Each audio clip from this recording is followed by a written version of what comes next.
Shalom saudara-saudara yang dikasihi Tuhan. Mari kita kembali merenungkan firman Tuhan dengan tema mulut orang benar.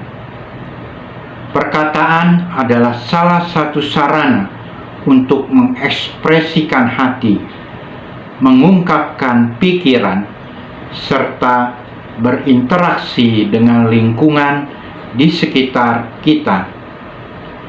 Tidak dapat dibayangkan jika manusia hidup tanpa memiliki perkataan.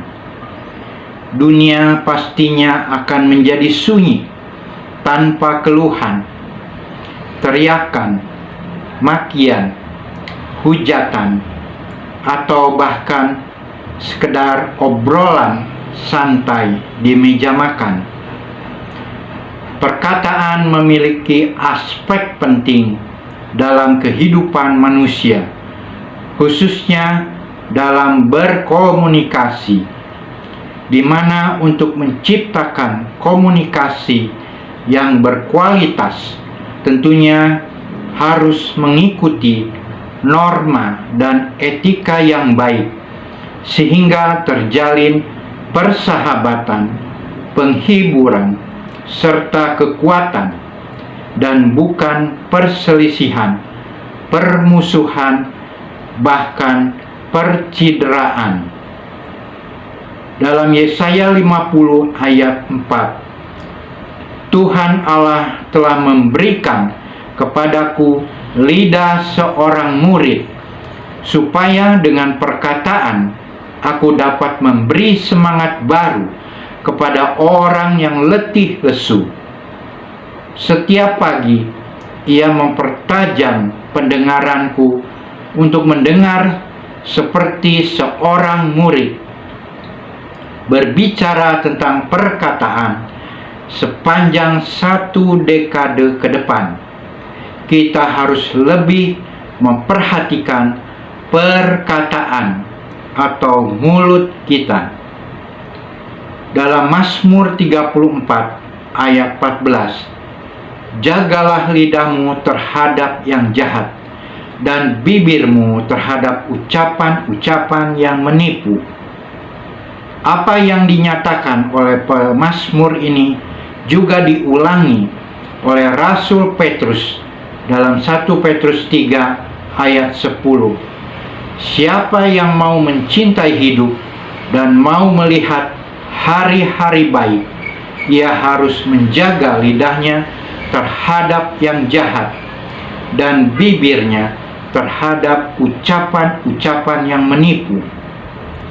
Jagalah lidahmu, alias jagalah perkataanmu.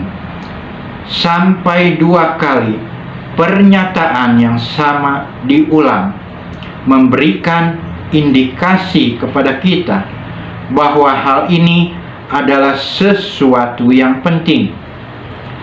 Ada 2 hal yang disampaikan dalam ayat ini yang harus kita jaga, yakni jaga lidah kita terhadap apa yang jahat dan ucapan-ucapan yang menipu. Cara menjaga perkataan kita, yang pertama, menahan diri. Untuk pemimpin biduan, untuk Yedutun, Mazmur Daud, pasal 39 ayat pertama. Pikirku, aku hendak menjaga diri, supaya jangan aku berdosa dengan lidahku.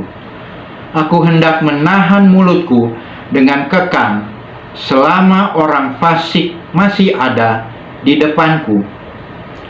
Sebagian besar orang mungkin tidak mengalami kesulitan menjaga diri untuk tidak jatuh ke dalam kedagingan, namun mengalami kebobolan dalam hal dosa perkataan. Sebagaimana sebuah ungkapan mengatakan, memang lidah tidak bertulang. Artinya, tidak memerlukan upaya yang besar untuk menggerakkannya. Dengan lancar dan mudahnya perkataan demi perkataan meluncur dari lidah kita. Jika tidak berhati-hati, kita akan mengalami kesulitan dalam mengendalikannya. Perhatikan apa yang diungkapkan oleh Yakobus tentang lidah. Demikian juga lidah, walaupun suatu anggota kecil dari tubuh, namun dapat memegahkan perkara-perkara yang besar. Lihatlah, betapapun kecilnya api, ia dapat membakar hutan yang besar. Lidah pun adalah api.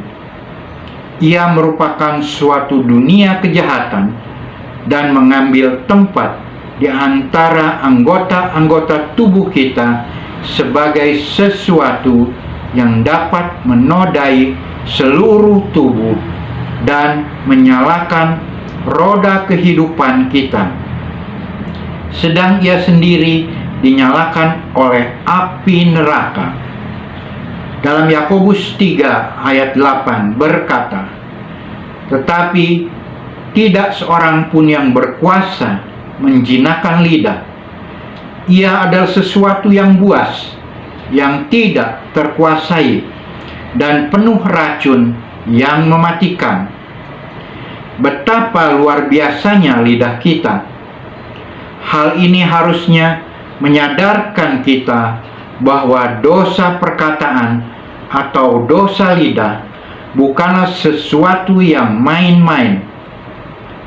Daud sendiri menyatakan bagaimana dia memiliki tekad yang kuat untuk menjaga dirinya supaya jangan berdosa dengan lidahnya. Daud memberikan sebuah istilah, menahan mulutnya dengan kekang, seperti pada kuda tunggangan yang melaluinya dapat mengendalikan kehidupannya. Kekang artinya melakukan kontrol, memegang kendali terhadap mulut atau perkataan kita.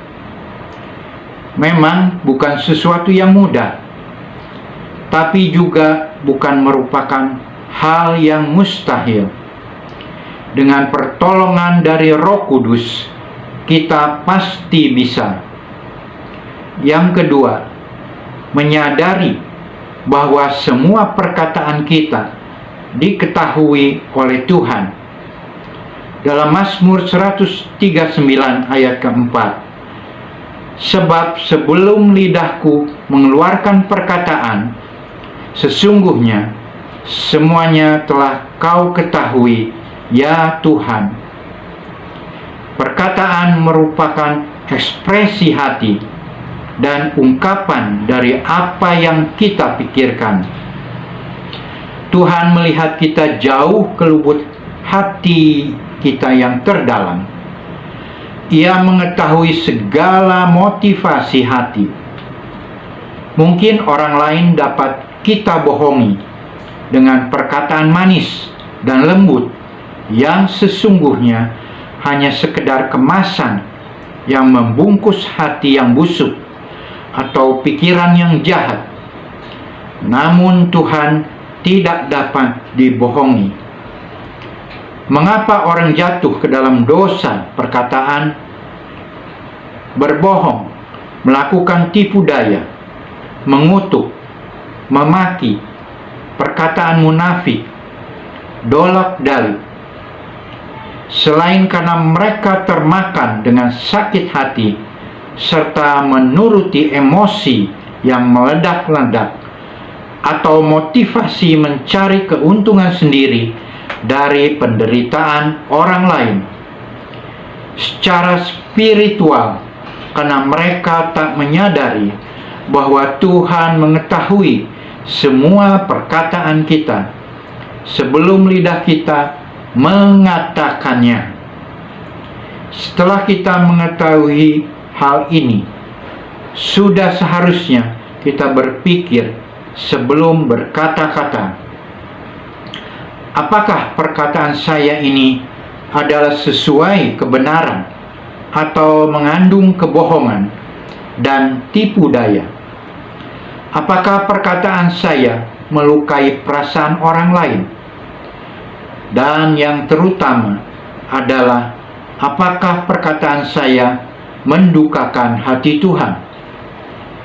Yang ketiga, senantiasa memperkatakan firman dan puji-pujian.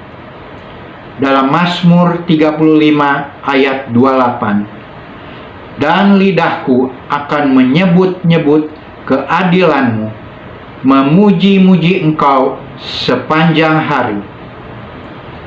Salah satu cara efektif untuk menjaga agar kita tidak salah dalam menggunakan perkataan kita adalah menggunakannya secara benar, yakni dengan cara senantiasa memperkatakan firman Tuhan dan puji-pujian kepada Tuhan. Yakobus 1 ayat 26 berkata, jikalau ada seorang menganggap dirinya beribadah, tetapi tidak mengekang lidahnya, ia menipu dirinya sendiri, maka sia-sialah ibadahnya. Belum lagi sebuah teguran yang keras terkait dualisme penggunaan mulut atau perkataan kita. Yakobus 3 ayat 9 berkata, dengan lidah kita memuji Tuhan, Bapa kita, dan dengan lidah kita mengutuk manusia yang diciptakan menurut rupa Allah, dengan beribadah memuji Tuhan dan memperkatakan firman Tuhan, baik dalam ibadah maupun keseharian kita, sambil beraktivitas bekerja atau studi. Kita dapat menjaga mulut kita untuk tidak jatuh dalam dosa perkataan. Jadi jangan lupa membiasakan gaya hidup berdoa, pujian, dan menyembah Tuhan. Yang keempat, menyelaraskan perkataan dengan perbuatan. Kitab 1 Yohanes 3 ayat 18. Anak-anakku, marilah kita mengasihi bukan dengan perkataan atau dengan lidah, tetapi dengan perbuatan dan dalam kebenaran. Apakah pikiran, perkataan, dan perbuatan kita sudah selaras? Inilah yang disebut sebagai integritas yang harus dimiliki oleh setiap orang percaya. Dalam kitab Amsal 18 ayat 20-21, perut orang dikenyangkan oleh hasil mulutnya, ia dikenyangkan oleh hasil bibirnya. Hidup dan mati dikuasai lidah. Siapa suka menggemakannya akan memakan buahnya. Marilah kita sungguh-sungguh menjaga perkataan kita, sehingga perkataan kita adalah perkataan yang menghidupkan. Puji Tuhan. Shalom. Haleluya. Mari kita baca Mazmur 37 ayat yang ke-30. Mulut orang benar mengucapkan hikmat, dan lidahnya mengatakan hukum. Mulut adalah satu organ tubuh kita yang paling berpengaruh. Selain untuk makan dan minum, mulut untuk komunikasi. Melalui mulutlah kita bicara dengan orang lain, menyampaikan ide dan pendapat. Mulut memegang peranan yang sangat penting di dalam kehidupan ini. Lewat mulut, kita bisa mengubah tangisan jadi senyuman. Lewat mulut, kita bisa mengubah hari yang menyenangkan menjadi hari yang menyedihkan. Mulut sangat berkuasa. Mulut sangat berpengaruh akan diri kita sendiri dan orang lain. Mulut orang benar mengeluarkan kata-kata yang menasehati, yang mendidik, dan yang baik. Kata-kata yang keluar dari anak-anak Tuhan adalah kata-kata yang berkenan di hadapan Tuhan. Mengucapkan hikmat adalah perbuatan yang harus kita lakukan. Pengertian hikmat menurut Raja Salomo dalam 1 Raja-Raja pasal yang keempat adalah kemampuan untuk memahami dan mengatasi masalah kehidupan sehari-hari.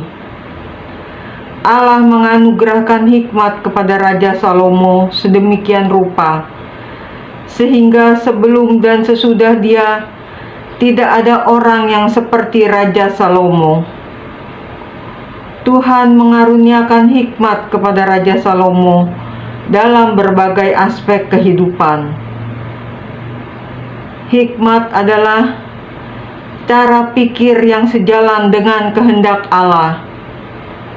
Dengan hikmat Tuhan, hidup kita berjalan sesuai kehendak Tuhan. Jalan kita tidak akan menyimpang ke kanan atau ke kiri. Kita tetap terjamin berada di jalur rencana Tuhan. Jika mulut kita senantiasa digunakan sesuai dengan hikmat Tuhan, maka kata-kata dan kalimat yang keluar pastilah kata-kata yang sejuk, yang membangun, dan menyegarkan orang-orang yang mendengarnya. Hikmat Tuhan mencakup untuk hidup sekarang hingga hidup yang akan datang, yaitu hidup dalam kekekalan. 1 Raja-Raja 10 ayat yang ke-23. Raja Salomo melebihi semua raja di bumi dalam hal kekayaan dan hikmat. Ketika kita mengutamakan Tuhan dan memiliki hati yang takut akan Tuhan, berkat Tuhan selalu mengikuti kehidupan orang-orang yang takut akan Tuhan. Tempat, situasi, waktu, siapapun, dan apapun tidak akan mampu menghentikan berkat-berkat Tuhan selama kita mengasihi Tuhan dan mengutamakan Tuhan, karena Tuhan adalah sumber segala berkat. Ketika Raja Salomo hidup takut akan Tuhan, berkat-berkat Tuhan selalu mengikutinya. Jagalah mulut kita, biarlah lewat apa yang kita ucapkan, nama Tuhan Yesus dimuliakan. Amin. Tuhan Yesus memberkati.